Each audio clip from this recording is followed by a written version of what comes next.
Generally हम जब जो भी ट्रेनिंग प्रोग्राम करते हैं, एक ऐसी खास बात हर ट्रेनिंग प्रोग्राम में हमको दिखाई देती है।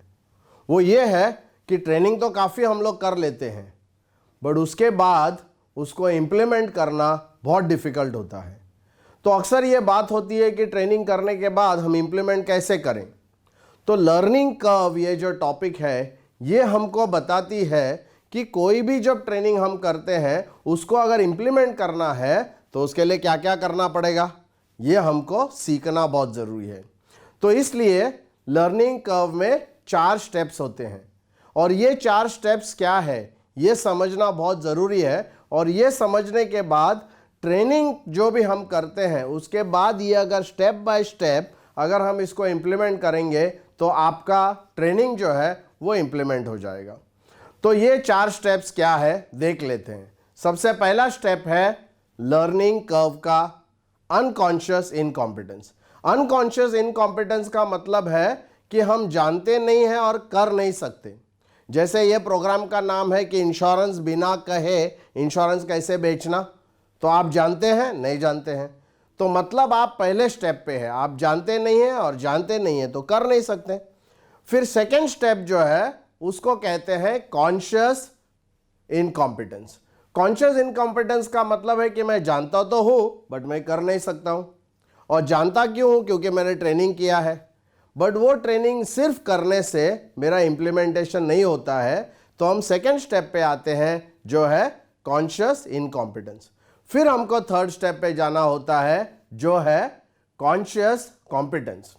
कॉन्शियस कॉम्पिटेंस का मतलब है मैं जानता भी हूं और मैं कर भी सकता हूं। और ये जब मैं जानता हूं और कर सकता हूं मतलब क्या है कि अभी मैं इंप्लीमेंट कर सकता हूं, फिर भी मैं उसमें बहुत ज़्यादा माहिर, बहुत ज़्यादा क्वालिफाइड और स्पेशलाइज नहीं हुआ है। तो उस कारण से हमको फिर फोर्थ स्टेप की ज़रूरत लगेगी, वो है अनकॉन्शियस कॉम्पिटेंस। अनकॉन्शियस कॉम्पिटेंस मतलब अभी जो भी मैं करता हूं वो ऑटोमेटिकली होता है।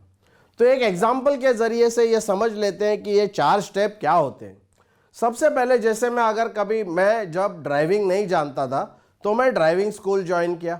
जब मैं ड्राइविंग स्कूल ज्वाइन किया तो जो कार का बंदा है वो मेरे घर पे आ गया और मैं जब गया तो उसने मुझे बिठाया कार के अंदर।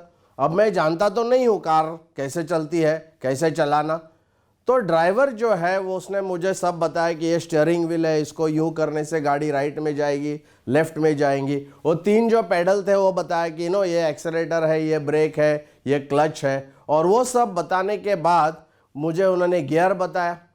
और ये सब बताने के बाद क्या हुआ कि अभी तक मैं नहीं जानता था कि कार कैसे चलती है, अभी मैं जानने लगा।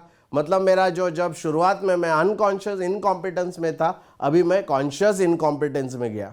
क्या आपको ड्राइवर ने ये सब बताने के बाद आप ड्राइवर को बोलते हो कि भाई साहब ठीक है, नो प्रॉब्लम, अभी मैं चला लूंगा? नहीं होता है ना। तो आपको क्या करना पड़ता है, सेकेंड स्टेप में कॉन्शियस इनकॉम्पिटेंस में आपको ट्राई करना पड़ता है।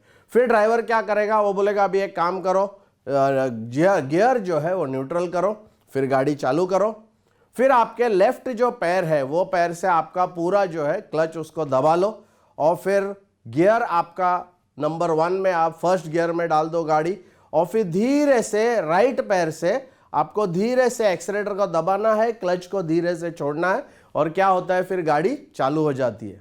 नहीं भाई साहब, गाड़ी कहाँ चालू हो जाती है? पूरा एक दिन तो हमारी गाड़ी घड़ घड़ घड़ कर करके रुक जाती है, जर्क मार के रुक जाती है। क्यों? क्योंकि हमारा दोनों पैरों का जो संतुलन है वो बैठा हुआ नहीं, वो प्रैक्टिस के कारण ही होगा। तो 1 2 3 दिन ऐसे ही चले जाते हैं। तो हमारा थर्ड स्टेप जो है कॉन्शियस कॉम्पिटेंस, वो कब आता है? जब हम बहुत बार ये कोशिश करते हैं, उसके बाद धीरे धीरे धीरे गाड़ी चलने लगती है। बट क्या हम उस समय पे डायरेक्ट हाईवे पे जाते हैं? नहीं जाते बॉस, प्रॉब्लम हो जाएगी। तो हमको क्या करना पड़ेगा, हम ऐसे जगह पर प्रैक्टिस करते हैं जहां जो गली में या जो रोड पे कोई होता नहीं है, वहां कुत्ता बिल्ली भी नहीं होता है। क्योंकि भाई साहब अभी मैं गाड़ी चला रहा हूं तो मेरे को बाहर देखने को टाइम किधर है, मेरा तो पूरा पैर और हाथों के ऊपर ही ध्यान है। तो मतलब मैं थर्ड स्टेप से फोर्थ स्टेप में जब जाता हूं तो मुझे प्रैक्टिस करना पड़ता है। और प्रैक्टिस करने के बाद मैं फिर डायरेक्ट हाईवे पे जा सकता हूं।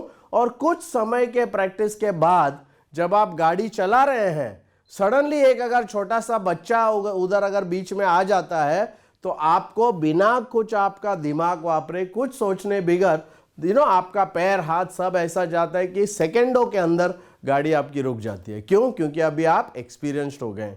उसको कहते हैं अनकॉन्शियस कॉम्पिटेंस, मतलब अभी बिना ध्यान दिए आप ये सब कर सकते हो।